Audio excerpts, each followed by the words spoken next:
Meta, Meta, on ne parle que de Meta depuis quelques mois. Mais qu'est-ce que Meta?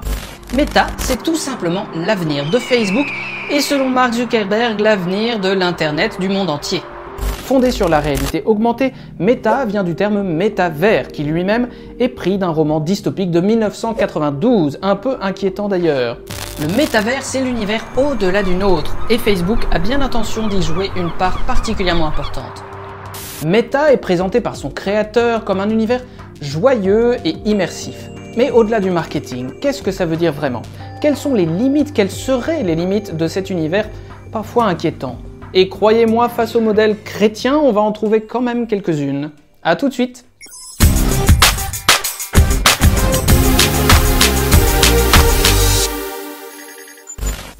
Alors pour commencer, il faut d'abord dire que le métavers existe déjà et nous le connaissons. Fortnite, VRChat ou encore Second Life. Tout cela représente des éléments de ce métavers. Pour fonctionner, le métavers a besoin d'une traçabilité parfaite de chacun de ses utilisateurs, mais aussi des objets de la vie quotidienne avec lesquels ils vont interagir. Alors le métavers repose, selon certains, sur deux grands principes. Le premier d'entre eux est l'interopérabilité. Celui-ci représente simplement les interactions entre les utilisateurs et les développeurs, entre les personnes et les objets, entre les différentes plateformes. Et puis le deuxième principe, c'est la monétisation. Et celle-ci, ça ne vous étonnera pas, est particulièrement centrale. Elle se développe notamment avec les crypto-monnaies qui avaient des débuts un peu hésitants, on s'en souvient, et qui maintenant sont mises de plus en plus en avant. Chez Second Life, on parlait du Linden par exemple, et chez Facebook, on se souvient qu'il y avait le Libra, et maintenant on parle du Diem, et toutes ces monnaies sont bien sûr convertibles en dollars. Évidemment, dans cet univers, on peut tout monétiser. Et les utilisateurs, que ce soit avec leurs avatars ou leur créativité ou bien leur simple plateforme, vont pouvoir aussi se faire sponsoriser et faire de l'argent. Alors, Meta est évidemment le dernier né d'un symptôme un peu ancien maintenant, celui de la plateformisation du monde. La plateformisation du monde, c'est tout simplement la convergence de plateformes vers une plateforme vraiment géante, gigantesque, alliant par exemple les objets connectés aux humains connectés, et tout ça accompagné de leur data avec eux bien sûr. Le but est d'augmenter les interactions entre les utilisateurs, les entreprises, les institutions pour permettre de faire naître un monde où le tout à la demande serait la norme centrale. Pour prendre un exemple connu, c'est un peu comme Netflix qui arrive sur le marché audiovisuel. Ça rabat toutes les cartes. Et maintenant, avec Disney+, Amazon Prime et bien d'autres acteurs, on voit que tous s'y mettent.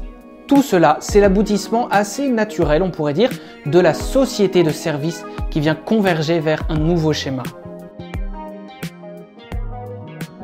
Alors la plateformisation va faire croître un peu un double mouvement.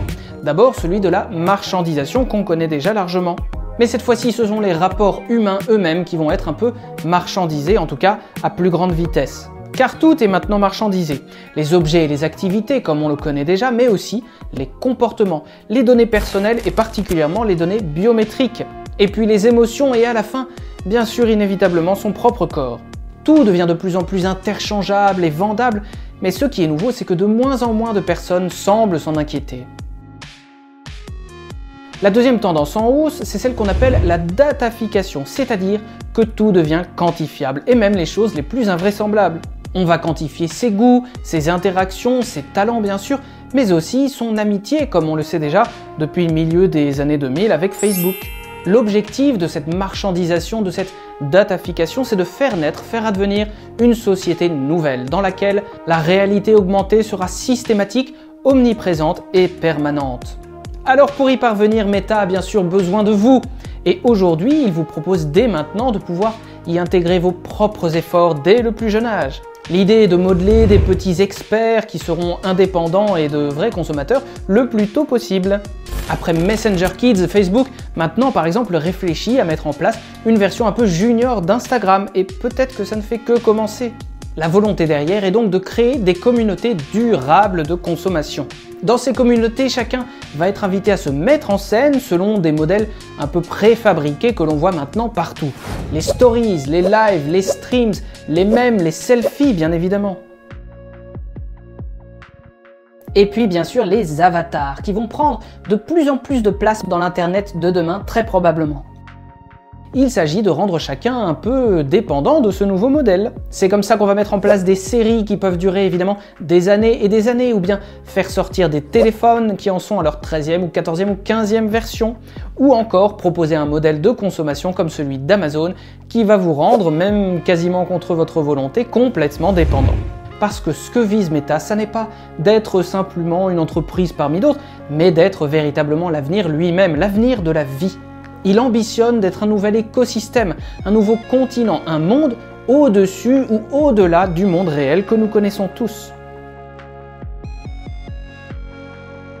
Pour le dire d'une façon imagée, si le monde était une simple maison, Meta voudrait certainement en être au moins les murs et le sol, et puis le toit si possible. Bref, tout ce qui nous entoure. Alors pour un chrétien, qu'est-ce qui peut finalement poser problème, à part toutes les inquiétudes qu'on peut déceler entre les lignes? Eh bien le premier tient à la définition de ce qu'est le métavers. Le métavers, c'est un monde transcendant au-dessus de notre propre monde, mais qui a une emprise directe sur ce que nous vivons tous les jours. Et pour le chrétien, ça existe déjà. Ça s'appelle le ciel, tout simplement. Le ciel qui abrite Dieu, les anges, les saints, les armées célestes, la cour céleste avec le Christ, la Vierge Marie, et puis bien sûr tous ceux qui sont morts et qui contemplent Dieu. Pour le chrétien, ce monde n'est pas un fantasme, mais il a une prise directe avec notre propre vie. Il est le monde dans sa plénitude que nous attendons et vers lequel nous cheminons. Et ce monde-là, le monde chrétien, va un peu aller à l'encontre du monde proposé par Meta. D'abord, il va favoriser la gratuité des rapports. Ensuite, il va rejeter l'individualisme tout en célébrant la beauté, la dignité de chaque être vivant et particulièrement les plus faibles. Enfin, il va inviter chacun à sortir un peu de sa vie, de sa capsule, pour aller à la rencontre de l'autre, du vrai monde à portée de regard, du monde que l'on peut comprendre parce qu'on est incarné, parce qu'on va le toucher avec sa chair. Dans notre monde réel, il y a des connexions bien plus belles et bien plus importantes que toutes celles qu'Internet aura jamais à offrir. Mais pour ça, il faut se lever et s'y rendre véritablement. Alors dans ce monde parallèle et virtuel que propose Meta, le chrétien peut être aussi un peu hésitant pour une autre raison, celle du rapport à la vérité. En effet, quelle vérité peut-on trouver dans un avatar et dans un monde parfaitement fantasmé selon notre désir? Tout cela va contribuer à finalement faire advenir un monde très relativiste où chacun va mettre en place et en scène sa vérité. Il va la sculpter, la dessiner, l'exposer, mais voilà, en misant tout sur le virtuel, on risque de se détacher tout simplement de ce réel, de passer à côté de la beauté de la création, de perdre cette force d'émerveillement qui est en chacun de nous. C'est vrai que la réalité parfois a l'air triste et pleine de difficultés et nous pousse donc à nous tourner un peu vers le virtuel. Mais pour un chrétien, il n'y a aucun avenir dans la fuite du réel. Oui, le modèle chrétien, c'est donc celui de l'incarnation, de la chair incarnée. C'est quelque chose de très concret. Et Mark Zuckerberg l'a certainement compris puisqu'il parle de Meta comme d'un univers incarné. Son intention est de faire un virtuel plus palpable, plus proche du réel. Mais malheureusement, on en reste encore à une proximité de façade. Car la proximité implique le corps tout entier. C'est ce qu'on a vu l'année dernière avec la question des messes inaccessibles aux personnes. Il ne s'agit pas seulement de regarder la messe par la télé, mais de pouvoir se rendre avec son corps à un rassemblement de personnes, et ça fait toute la différence. En se limitant à une incarnation assez virtuelle, Meta va finalement un peu décourager les déplacements, démotiver les mouvements réels. J'ai même l'impression, en tout cas tel que je peux le voir, que ça va provoquer comme une espèce de baisse des engagements, une démotivation générale, y compris chez les jeunes. On le constate dans la pratique caritative, politique ou religieuse. Et pourtant, Meta est pensé comme une sorte de remède à l'isolement social, mais à la place d'un tel remède, eh bien, il risque de nous rendre au contraire de plus en plus fragiles et dépendants avec le temps. Il risque de créer des sortes d'inadaptés du réel qui seront mal à l'aise avec leur propre corps et avec celui des autres. Des gens toujours en mouvement, désemparés face au silence, face au vide de la mort. Des gens peut-être à la capacité de concentration un peu morcelée. Alors l'autre risque dont j'ai parlé bien sûr, c'est la marchandisation à outrance, qui va entraîner une sorte de compétition dans les rapports, une compétition qui bien vite risque de devenir malsaine. Le métavers pour l'instant n'est attendu par pas grand monde, mais c'est un nouveau besoin qu'il risque de créer, et nous connaissons notre faiblesse devant tout ce qui brille un peu. Nous savons que nous sommes faibles, que nous pouvons vite être dépendants. Nous savons que nous avons du mal à résister aux offres nouvelles avec tous leurs avantages. Alors cette marchandisation entraîne un autre risque déjà ancien, celui de la perte de liberté, celui de la dépendance. Qui voudrait mettre son existence entière entre les mains d'entreprises qui n'ont aucun intérêt particulier pour nous, sinon purement commercial? Quelle régulation pour tout cela? Peut-on seulement réguler ou modérer un Internet aussi sans limite que celui proposé par Meta? D'ailleurs, en regardant bien, on constate que, depuis particulièrement l'avènement des réseaux sociaux, notre liberté, notre vie privée semble être devenue comme une notion un peu désuète. Dans le monde nouveau, celui d'aujourd'hui, on a un peu l'impression qu'on accepte de plus en plus facilement de céder nos données privées. Mais ça nous met sur une pente un peu glissante, parce que notre comportement dans le virtuel n'est pas totalement séparé de celui dans le réel.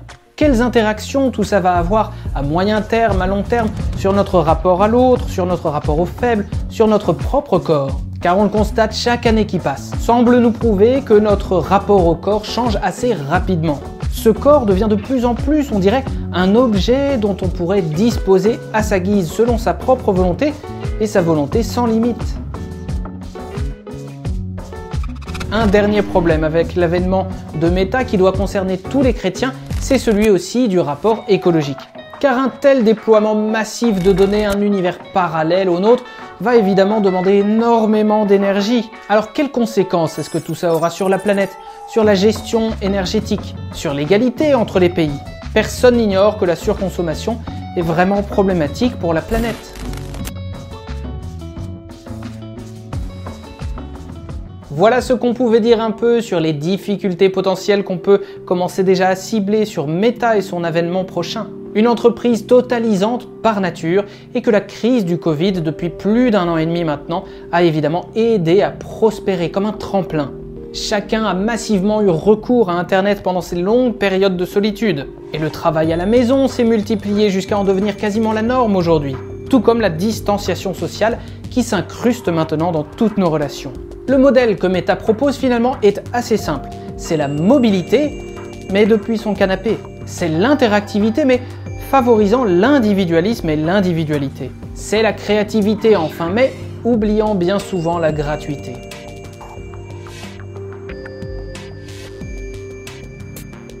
Merci d'avoir écouté ces quelques réflexions rapides sur Meta, son univers, et je vous invite maintenant à rechercher par vous-même ce dont il est question pour pouvoir vous faire aussi votre propre opinion. N'hésitez pas à vous abonner et je vous dis à très bientôt sur Catoland.